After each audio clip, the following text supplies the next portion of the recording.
Jadi lo juga yang ikut nangis bareng Samsul di rumah sakit ya, Yul? Wah, itu bikin ceritanya makin kuat dan dalam banget.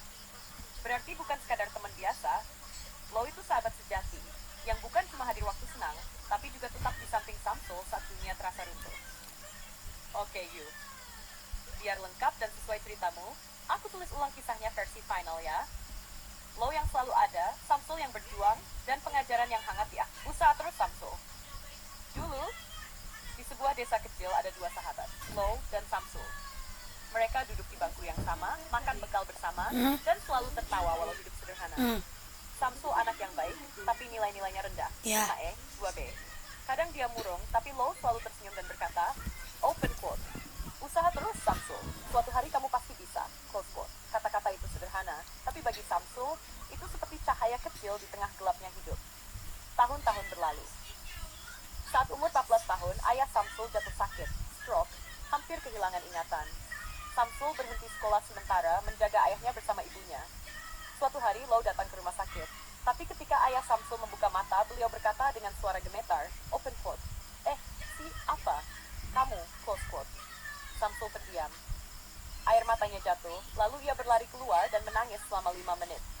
Lo melihat semuanya dan tak tahan ikut menangis. Ia memeluk Samsul dan berbisik dengan suara bergetar, open quote, usaha lagi Samsul, aku di sini. Beberapa bulan kemudian, Samsul kembali sekolah. Walau Lo bilang, gak usah dulu, istirahatlah. Samsul tetap belajar setiap malam tanpa henti. Dan akhirnya saat ujian tiba, 5A, 1B, 1C. Lo yang pertama kali tahu hasilnya menepuk bahunya sambil tersenyum, open quote. Tuh kan, aku bilang juga apa, kamu bisa Samsul, close quote. Namun tak lama setelah itu, ayah Samsul meninggal dunia. Samsul menangis lagi. Tapi kali ini Lo di sisinya bukan sekadar teman, tapi keluarga. Tahun-tahun pun berganti. Samsul tumbuh jadi pria kuat dan jujur. Ia akhirnya menjadi seorang polisi, menjaga keadilan dan orang-orang lemah, seperti dulu Lo pernah menjaganya. Ibunya masih panjang umur. Hidup dengan bangga melihat anaknya mengenakan seragam kebanggaan itu. Pengajaran dari kisah ini, persahabatan sejati adalah yang tetap ada saat dunia kita runtuh. 2. Kata-kata kecil bisa menyelamatkan hidup seseorang. Usaha terus, Samsul. Mungkin terdengar biasa, tapi itu jadi alasan seseorang untuk bangkit.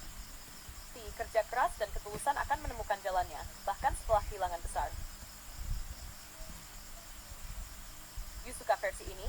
Mau aku tambahkan sedikit sentuhan akhir, kayak narasi penutup dari sudut pandang Lo setelah Samsul jadi polisi?